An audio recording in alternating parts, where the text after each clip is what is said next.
Hello Booktube, c'est Jess et bienvenue aujourd'hui dans une nouvelle vidéo. Alors aujourd'hui c'est une vidéo, je rattrape les book hauls que je n'ai pas fait septembre, octobre et novembre. Donc je vais continuer ce que je fais d'habitude, c'est-à-dire un haul par mois.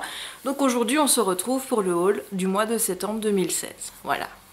Du coup je ne sais pas quand je vais commencer mes hauls de l'année 2017, mais je me suis dit qu'il valait quand même mieux terminer l'année 2016 avant de commencer 2017. Donc ben voilà, on aura un petit peu de retard, mais on va quand même essayer de rattraper ça le plus rapidement possible. Je vais commencer par vous parler des achats que j'ai fait en français au mois de septembre. En septembre, j'étais partie en vacances et durant ces vacances, j'avais lu 2 livres en français qui étaient donc Derrière la haine de Barbara Abel et Les dieux voyagent toujours incognito de Laurent Gounel. Et c'est 2 lectures qui m'ont plu. Enfin, on va dire qu'un auteur m'a plus plu que l'autre.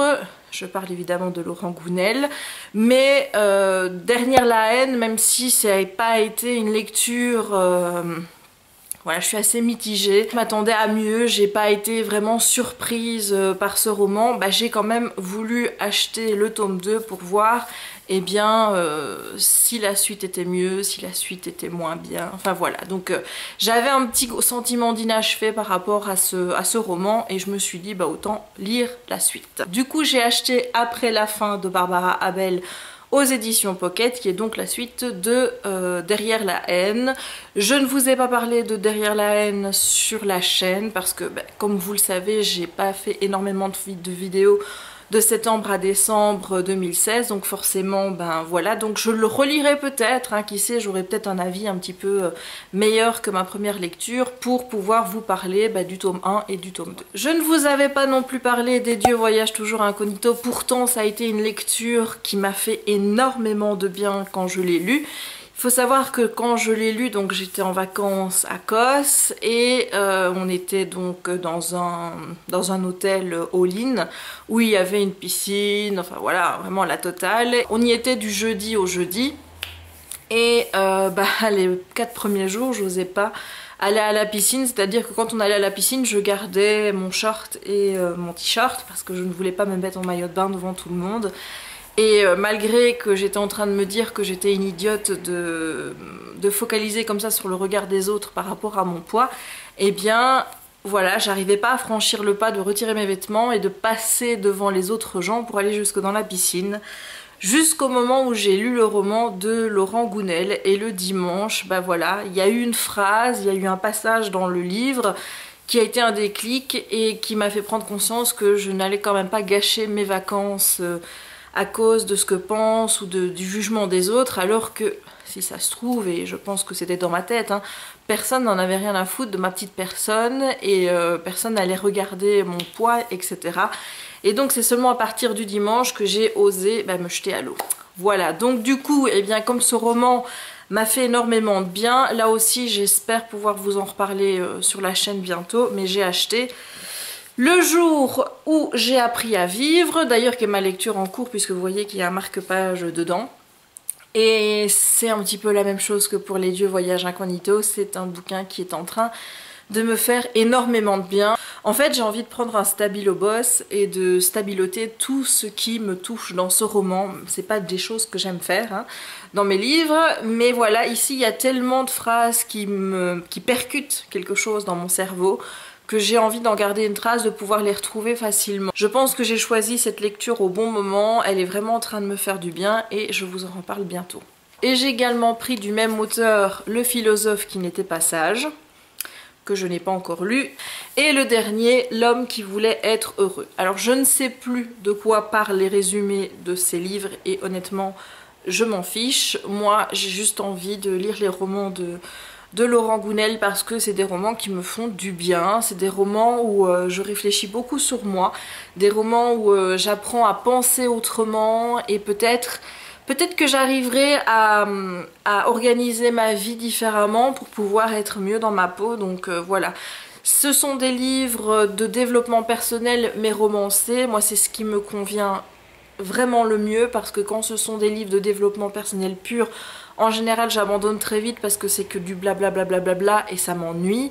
Là ici il y a une histoire, il y a des dialogues, c'est un style qui est fluide donc forcément ça passe beaucoup mieux. Voilà, on en a terminé pour les livres en français. On va donc passer maintenant à la VO. Au mois de septembre sortait le 5e tome de Throne of Glass, donc Empire of Storms de Sarah J. Maas. Vous imaginez bien qu'il me le fallait. Voilà, donc il faut quand même savoir que dans la saga de Sarah J. Maas, donc en Throne of Glass, pour le moment je n'ai lu que le premier et je vous en ai toujours pas parlé non plus sur la chaîne, hein, malgré que c'est un tome que j'ai beaucoup aimé, même si j'ai préféré la saga A Court of Thorns and Roses, qui sort bientôt, je vous le rappelle, hein, donc n'oubliez pas d'aller l'acheter surtout.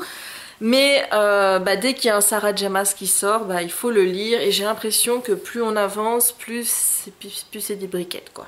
Voilà, donc je ne sais pas du tout quand je vais pouvoir le lire, mais j'espère avancer dans la saga rapidement parce que, eh bien, comme je vous ai dit, même si j'ai pas autant aimé que A Court of Thorns and Roses, le premier tome m'a laissé un excellent souvenir et j'ai hâte de retrouver le personnage de Selena. Acheté au mois de septembre Nightmares de Jason Segel et de Kristen Miller. Donc c'est un livre que je vous ai déjà présenté sur la chaîne, puisqu'en fait je l'avais acheté pour le thème Halloween, voilà, pour vous faire une vidéo sur le thème d'Halloween.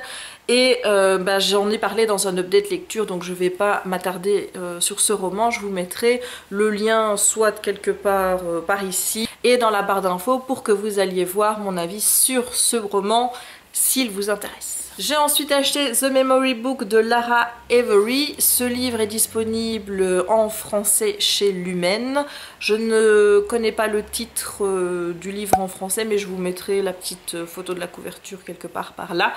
Voilà, donc c'est un livre qui me tentait beaucoup au résumé et bon vous savez que voilà, j'ai tendance maintenant à ne plus vouloir lire de traduction, même si ça va encore arriver de temps en temps que j'en lirai.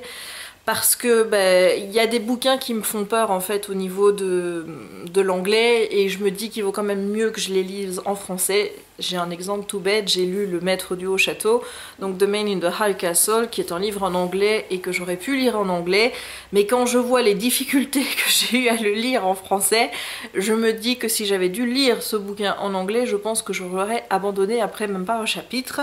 Donc voilà, mais en young adulte, là, honnêtement, dès qu'il y a un bouquin qui sort en français, moi je préfère l'avoir en anglais.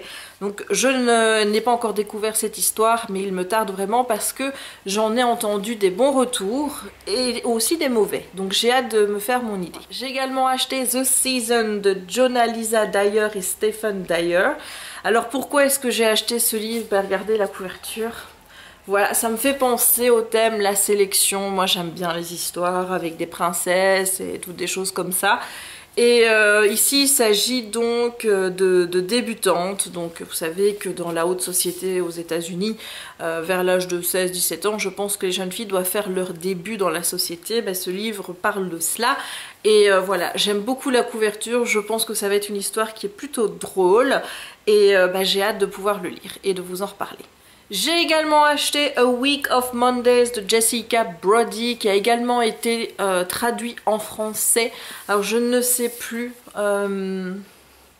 chez quelle maison d'édition, mais je sais que le titre c'est 7 jours, 7 lundis, quelque chose comme ça. Je vous mettrai encore une fois la couverture ici. Et celui-là je l'ai lu et je l'ai vraiment adoré. C'est le genre d'histoire qui me plaît énormément. Donc c'est l'histoire d'une jeune fille qui est amoureuse de son petit copain et le dimanche soir ils se disputent, elle rentre et le lundi matin il lui envoie un texto en lui disant il faut qu'on parle. Elle sent que ça pue du boudin, hein, voilà, en disant autant dire les choses comme elles sont, et elle va essayer de tout faire pour réussir à sauver sa relation, mais voilà. Et bien le lendemain quand elle se réveille, on est de nouveau lundi et ça va être comme ça pendant toute la semaine, donc elle va revivre la journée 7 fois jusqu'à temps qu'elle comprenne quelque chose d'important. C'est le genre d'histoire qui me plaît. Il faut savoir que j'ai regardé le film Un jour sans fin avec le jour de la marmotte. Enfin, je sais pas si vous connaissez ce film, mais je l'ai vu un tas de fois et je l'aime toujours autant. Donc voilà, j'aime ces histoires où les jours se répètent, mais où il n'y a pas cet élément répétitif, vous voyez, où il y a chaque fois, chaque nouvelle journée apporte un nouvel élément, quelque chose de neuf, un regard neuf à l'histoire, et c'est ça qui me plaît. Ça a marché avec ce livre-ci. Donc je vais essayer de vous en reparler prochainement sur la chaîne parce que je trouve ça dommage de ne pas vous en avoir parlé, parce que c'est vraiment une de mes meilleures lectures de l'année 2016, même s'il ne figurait pas dans mon top 5. C'est vraiment un livre que je vous recommande. Et enfin le dernier, vous voyez, j'ai été raisonnable au mois de septembre, je n'ai acheté que 10 livres. Il s'agit de Furthermore de Tahereh Mafi. Donc là aussi, ce livre a été traduit en français. Je vous mettrai la couverture ici parce que je ne me souviens pas du titre. Il est publié chez Michel Lafon. Donc il s'agit du roman Middle Grade qu'a écrit Tahereh Mafi. Il y a beaucoup d'avis négatifs sur ce livre. Je ne sais pas si c'est dû au fait que les gens qui l'ont lu pensaient retrouver un univers young adulte comme dans sa précédente saga, mais bon, moi je suis parfaitement au courant qu'on est ici dans un univers plus jeunesse, un univers middle grade. Donc est-ce que mon avis sera différent par rapport à ça? Je n'en sais rien, mais en tout cas j'espère vraiment que mon avis sera meilleur que tout ce que j'ai pu voir, parce que j'ai vu aussi des booktubeurs américains qui étaient un petit peu déçus. Donc voilà, maintenant ça me fait un petit peu peur, mais je trouve cette couverture tellement belle, voilà, que j'ai toujours bon espoir et bien que le contenu suivra voilà, la beauté de la couverture. Et bien voilà, j'en ai terminé avec mon book haul du mois de septembre. En voilà déjà un de fait sur les 3 que j'ai en retard. Enfin non, 4 si on compte déjà le mois de janvier 2017 qui est terminé. Je vous posterai les mois d'octobre et novembre très rapidement. J'espère que ce book haul vous a plu. S'il y a des livres qui vous ont intéressé, interpellé, n'hésitez pas à me le dire en commentaire. Si vous avez aimé certains de ces bouquins, pareil, n'hésitez pas à me le dire en commentaire. Si vous avez un avis négatif, comme je vous l'ai déjà dit, ouais, je préfère pas trop le savoir parce qu'en général, quand j'ai des avis négatifs qui tombent, ça repousse en général la lecture du livre, donc c'est pas le but non plus. Donc à la limite, eh bien, on parlera de ces avis négatifs quand j'aurai lu les livres et que je posterai un update lecture dessus. Mais voilà, mais s'il vous plaît, à ce stade, ne me dégoûtez pas déjà d'un livre avant d'avoir lu. N'hésitez pas non plus à laisser un petit pouce en l'air pour la vidéo si vous l'avez appréciée. Et surtout, si vous n'êtes pas encore abonné, vous savez quoi faire. Et moi, je vous dis à très vite pour une prochaine vidéo. Ciao!